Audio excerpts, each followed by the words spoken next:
Hello friends, welcome back to ఇస్వి educational updates. ఈ రోజు మనము మార్చి 23, 2025కు సంబంధించిన కరెంట్ అఫైర్స్తో పాటు ఆధునిక భారతదేశ చరిత్ర గురించి తెలుసుకుందాం. ఇటీవల అంతర్జాతీయ అటవీ దినోత్సవం ఏ రోజున జరుపుకున్నారు? ఏ.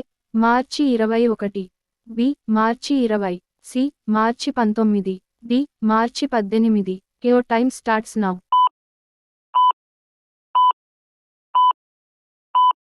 జవాబు ఏ. మార్చి 21. ఇటీవల ప్రపంచంలోనే అతిపెద్ద తెల్ల హైడ్రోజన్ నిల్వలు కనుగొనబడ్డాయి. A. Ireland, B. France, C. Japan, D. Spain. Your time starts now.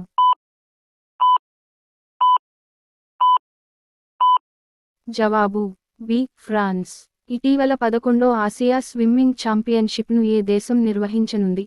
A. Sri Lanka, B. Bharatadesam, C. China, D. Indonesia. Your time starts now.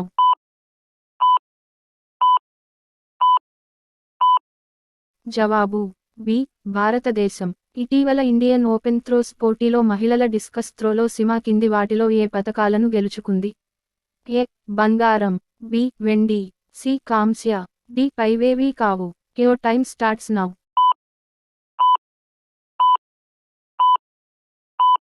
జవాబు ఏ. బంగారం. ఇటీవల టు ది సెవెంత్ జనరేషన్ పుస్తకాన్ని ఎవరు విడుదల చేశారు? A. Doctor V. I. Mathan, B. Krishnakanth, C. Ajith Mohan, D. పైవేవీ కావు. Your time starts now.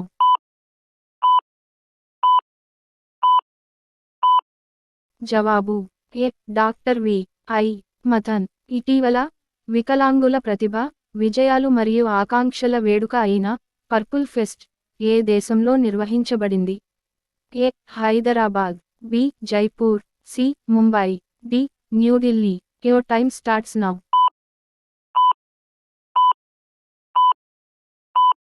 జవాబు డి. న్యూఢిల్లీ. ఇటీవల కింది వాటిలో ఏ దేశం మధ్య ఆసియా యువ ప్రతినిధి బృందానికి ఆతిథ్యం ఇచ్చింది? A. Kazakhstan, B. Singapore, C. Bharatadesam, D. Nepal. Your time starts now.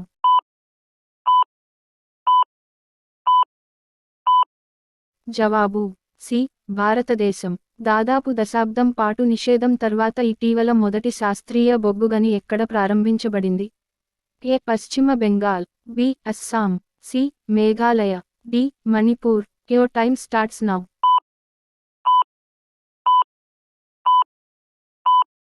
జవాబు సి. మేఘాలయ. ఇటీవల ఏ దేశ అధ్యక్షుడు విద్యా శాఖను మూసివేయాలని కార్యనిర్వాహక ఉత్తర్వుపై సంతకం చేశారు? A. America, B. Russia, C. China, D. Japan. Your time starts now.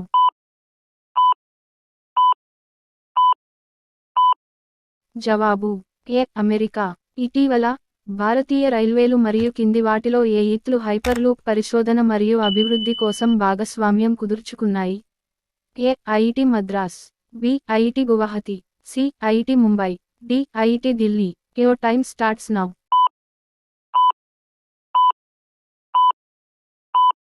జవాబు A. IIT Madras.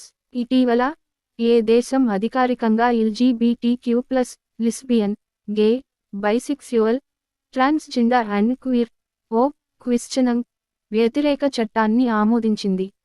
A. America, B. China, C.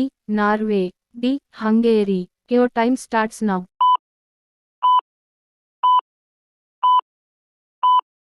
జవాబు డి. హంగేరీ. ఇటీవల ఉత్తర భారతదేశంలోని మొదటి అణు విద్యుత్ ప్రాజెక్టు కింది ఏ రాష్ట్రంలో ఏర్పాటు చేయబడుతుంది? A. Haryana, B. Uttarakhand, C. Bihar, D. Uttar Pradesh. Your time starts now.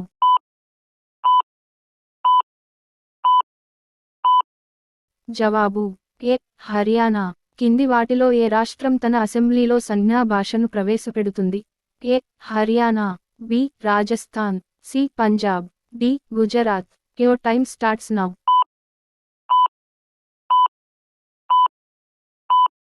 జవాబు సి. పంజాబ్. ఈ క్రింది వారిలో ఎవరు అంతర్జాతీయ ఒలింపిక్ కమిటీ అధ్యక్షుడిగా ఎన్నికయ్యారు?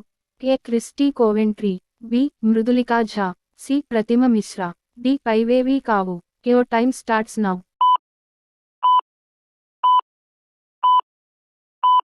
జవాబు ఏ. Kirsty Coventry. ఇటీవల ఫీఫా ప్రపంచ కప్ 2026కి అర్హత సాధించిన మొదటి నాన్ హోస్ట్ దేశంగా ఎవరు నిలిచారు? A. Germany, B. Spain, C. France, D. Japan. Your time starts now.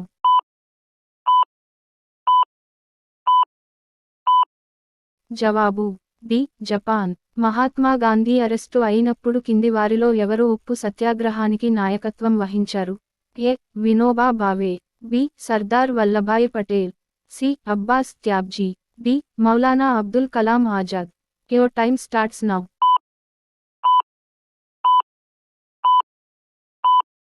జవాబు సి. అబ్బాస్ త్యాబ్జీ.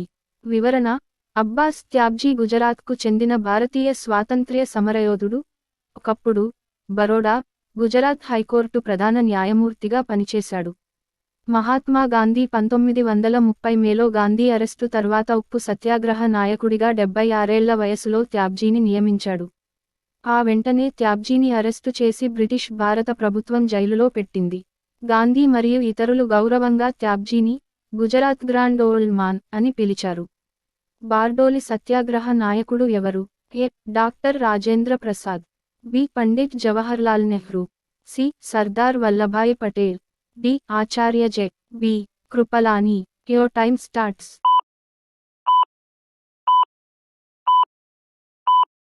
జవాబు సి. సర్దార్ వల్లభాయ్ పటేల్. వివరణ: బ్రిటిష్ రాజ్ కాలంలో భారతదేశంలోని గుజరాత్ రాష్ట్రంలో 1928లో జరిగిన బార్డోలి సత్యాగ్రహం భారత స్వాతంత్ర్య ఉద్యమంలో పౌర అవిధేయత మరియు తిరుగుబాటు యొక్క ప్రధాన ఎపిసోడ్. దీని విజయం వల్లభాయ్ పటేల్ స్వాతంత్ర్య పోరాటంలో గొప్ప నాయకులలో ఒకరిగా ఎదిగింది. ఈ ఉద్యమానికి నేపథ్యం 1925లో గుజరాత్లోని బార్డోలి తాలూకా వరదలు మరియు కరువుతో బాధపడింది. దీనివల్ల పంట ఉత్పత్తి దెబ్బతింది మరియు రైతులు తీవ్ర ఆర్థిక ఇబ్బందులను ఎదుర్కొన్నారు. అయితే బాంబే ప్రెసిడెన్సీ ప్రభుత్వం ఆ సంవత్సరం పన్ను రేటును 30% పెంచింది మరియు పౌర సమూహాల నుండి పిటిషన్లు ఉన్నప్పటికీ, విపత్తుల నేపథ్యంలో పెరుగుదలను రద్దు చేయడానికి నిరాకరించింది. నవోకలి ఎక్కడ ఉంది? ఏ. పశ్చిమ Bengal, B. Bangladesh, C. Tripura, D. Bihar. Your time starts now.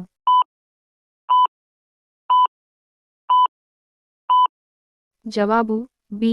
Bangladesh. వివరణ: నోకాలి ఆగ్నేయ బంగ్లాదేశ్లోని ఒక జిల్లా. ఇది చిట్టగాంగ్ డివిజన్లో ఉంది. 1946 అక్టోబర్, నవంబర్లో బెంగాల్లోని చిట్టగాంగ్ డివిజన్లోని నోకాలి మరియు టిప్పెరా జిల్లాల్లో ముస్లిం సమాజం చేసిన వరుస మారణహోమాలు, అత్యాచారాలు, అపహరణలు మరియు హిందువుల బలవంతపు మతమార్పిడి మరియు హిందూ ఆస్తులను దోచుకోవడం మరియు దహనం చేయడం వంటి వాటి ద్వారా ఈ ప్రదేశం జ్ఞాపకం ఉంది. బ్రిటిష్ పాలన నుండి భారతదేశం స్వాతంత్ర్యం పొందే ఒక సంవత్సరం ముందు గాంధీ 4 నెలలు నోకాలిలో మకాం వేసి, శాంతి మరియు మత సామరస్యాన్ని పునరుద్ధరించే లక్ష్యంతో జిల్లాలో పర్యటించారు. బెంగాల్లో శాశ్వత రెవెన్యూ పరిష్కారాన్ని ప్రవేశపెట్టినవారు ఎవరు? A. Clive, B. Hastings, C. Wellesley, D. Cornwallis. Your time starts now.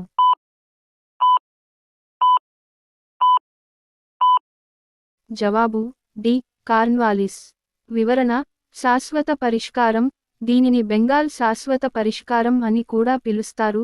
East India company మరియు బెంగాలీ భూస్వాముల మధ్య భూమి నుండి సేకరించాల్సిన ఆదాయాన్ని నిర్ణయించడానికి ఒక ఒప్పందం. ఇది మొత్తం సామ్రాజ్యంలో వ్యవసాయ పద్ధతులు మరియు ఉత్పాదకత మరియు భారత గ్రామీణ ప్రాంతాల రాజకీయ వాస్తవాలకు చాలా దూరపు పరిణామాలను కలిగి ఉంది. దీనిని 1793లో చార్లెస్ ఎర్ల్ కార్న్వాలిస్ నేతృత్వంలోని కంపెనీ పరిపాలన ముగించింది. ఇది కార్న్వాలిస్ కోడ్ అని పిలువబడే పెద్ద చట్టంలో ఒక భాగంగా ఏర్పడింది. మహాత్మా గాంధీ శాసనోల్లంఘనకు ప్రేరణ ఎవరి నుండి పొందారు?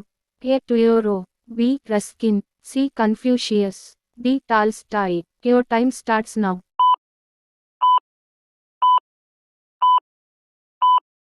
జవాబు ఏ. టుయోరో.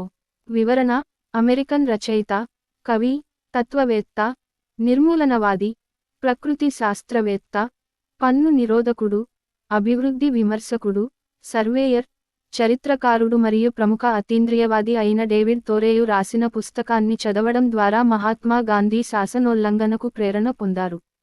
సహజ పరిసరాలలో సరళమైన జీవనంపై ప్రతిబింబించే వాల్డెన్ అనే పుస్తకం మరియు అన్యాయమైన రాష్ట్రానికి నైతిక వ్యతిరేకతలో పౌర ప్రభుత్వానికి వ్యక్తిగత ప్రతిఘటనకు వాదనగా ఆయన రాసిన సివిల్ డిసోబీడియన్స్ అనే వ్యాసం ద్వారా ఆయన బాగా ప్రసిద్ధి చెందారు.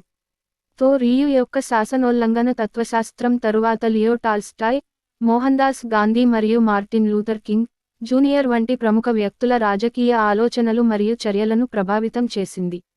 రెండవ రౌండ్ టేబుల్ సమావేశంలో భారతదేశం తరపున ఎవరు ప్రాతినిధ్యం వహించారు? A. Aruna Asaf Ali, B. Sarojini Naidu, C. Sucheta Kripalani, D. Kalpana Joshi. Your time starts now.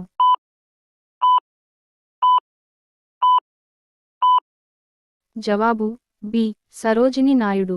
వివరణ: గాంధీ ఇర్విన్ ఒప్పందం ఈ సమావేశంలో కాంగ్రెస్ పాల్గొనడానికి మార్గం తెరిచింది. భారతదేశం నుండి మహాత్మా గాంధీని ఆహ్వానించారు మరియు సరోజిని నాయుడు మరియు మదన్ మోహన్ మాలవ్య, ఘనశ్యామ్ దాస్ బిర్లా, ముహమ్మద్ ఇక్బాల్, మైసూర్ సర్ మీర్జా ఇస్మాయిల్ దివాన్, ఎస్కే దత్తా మరియు సర్ సయ్యద్ అలీ ఇమాంలతో పాటు ఏకైక అధికారిక కాంగ్రెస్ ప్రతినిధిగా హాజరయ్యారు. కాంగ్రెస్ మాత్రమే రాజకీయ భారతదేశానికి ప్రాతినిధ్యం వహిస్తుందని, అంటరానివారు హిందువులని మరియు వారిని మైనారిటీ గా పరిగణించరాదని, మరియు ముస్లింలు లేదా ఇతర మైనారిటీలకు ప్రత్యేక నియోజకవర్గాలు లేదా ప్రత్యేక రక్షణలు ఉండకూడదని గాంధీ వాదించారు. ఈ వాదనలను ఇతర భారతీయ పాల్గొనేవారు తిరస్కరించారు. 1946 ఫిబ్రవరి 23న RI-ఇన్ రాయల్ ఇండియా నేవీ రేటింగ్లను లొంగిపోయేలా ఒప్పించింది ఎవరు? ఏ. మహాత్మా గాంధీ, బి. జవహర్లాల్ నెహ్రూ మరియు మౌలానా అబుల్ కలాం ఆజాద్, సి. వల్లభ్ భాయ్ పటేల్ మరియు మహమ్మద్ జిన్నా, డి. మొరార్జీ దేశాయ్ మరియు J B. Kripalani. Your time starts now.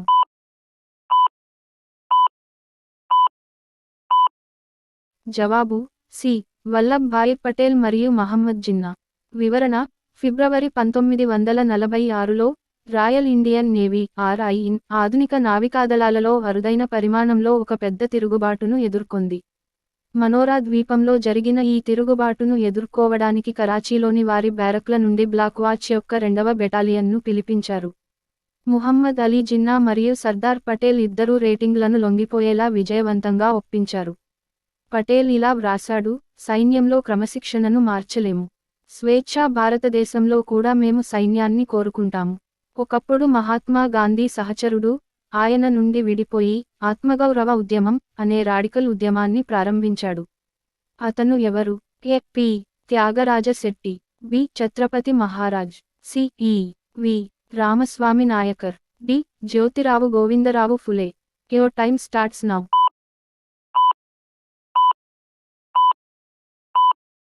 జవాబు సి. ఈ. వి.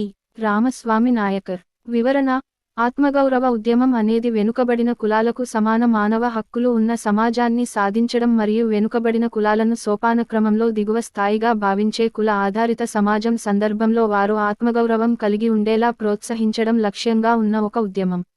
దీనిని 1925లో భారతదేశంలోని తమిళనాడులో పెరియార్ ఎ.వి. రామసామి స్థాపించారు. మనిషి ఆత్మగౌరవాన్ని పెంపొందించుకుంటే అతను స్వయంచాలకంగా వ్యక్తిత్వాన్ని అభివృద్ధి చేసుకుంటాడని మరియు కుట్రదారుల ముక్కుతో నడిపించబడటానికి నిరాకరిస్తాడని పెరియార్ నమ్మాడు. ఆత్మగౌరవం గురించి ఆయన చేసిన అత్యంత ప్రసిద్ధ ఉల్లేఖనాలలో ఒకటి, ఉన్నత మరియు నిమ్న కుల భావన మన భూమి నుండి బహిష్కరించబడినప్పుడు మాత్రమే మనం ఆత్మగౌరవం గురించి ఆలోచించడానికి అర్హులం. కింది వాటిలో ఏ ఉద్యమంలో మహాత్మా గాంధీ మొదటిసారిగా నిరాహార దీక్షను ఆయుధంగా ఉపయోగించారు? ఏ. అహ్మదాబాద్ సమ్మె 1918, బి. రౌలట్ సత్యాగ్రహం 1919, సి. సహాయ నిరాకరణ ఉద్యమం 1920 నుండి 1922, డి. బార్డోలి సత్యాగ్రహం. Your time starts now.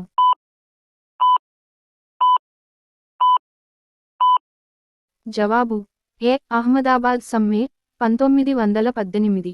వివరణ: 1918లో అహ్మదాబాద్లోని కార్మికులు మరియు మిల్లు యజమానుల మధ్య జరిగిన వివాదంలో మహాత్మా గాంధీ జోక్యం చేసుకున్నారు.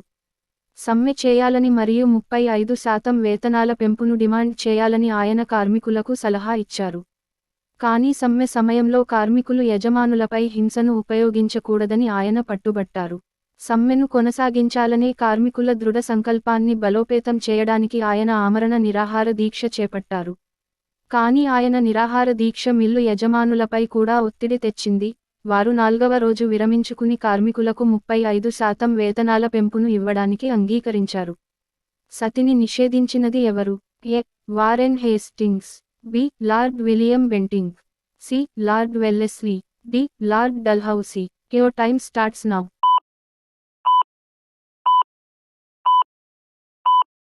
జవాబు బి. Lord William Bentinck. వివరణ: చారిత్రాత్మకంగా మొఘల్ పాలకులు అధికారంలోకి రాకముందే సతిని అధికారికంగా నిరోధించే ప్రయత్నాలు జరిగాయి. ఢిల్లీ సుల్తానేట్ల పాలనలో సుమారు 1325 సంవత్సరంలో ఏ సతికైనా ముందు అనుమతి తీసుకోవాలి. వారి స్వంత ప్రభావ పరిధిలో పోర్చుగీస్, డచ్ మరియు ఫ్రెంచ్ వారు సతిని నిషేధించారు. కానీ సతిని నిర్మూలించే ప్రయత్నాలు 1829 తర్వాత లార్డ్ విలియం బెంటింక్ ఆధ్వర్యంలో మాత్రమే అధికారికంగా జరిగాయి. William Cavendish Bentinck lord Amherst తరువాత భారత గవర్నర్ జనరల్గా నియమితుడయ్యాడు. అతను 1828లో భారత పరిపాలన బాధ్యతలు స్వీకరించాడు. సతి మరియు శిశుహత్య వంటి సామాజిక దురాచారాలను నిర్మూలించడానికి బెంటింక్ ప్రభావవంతమైన చర్యలు తీసుకున్నాడు.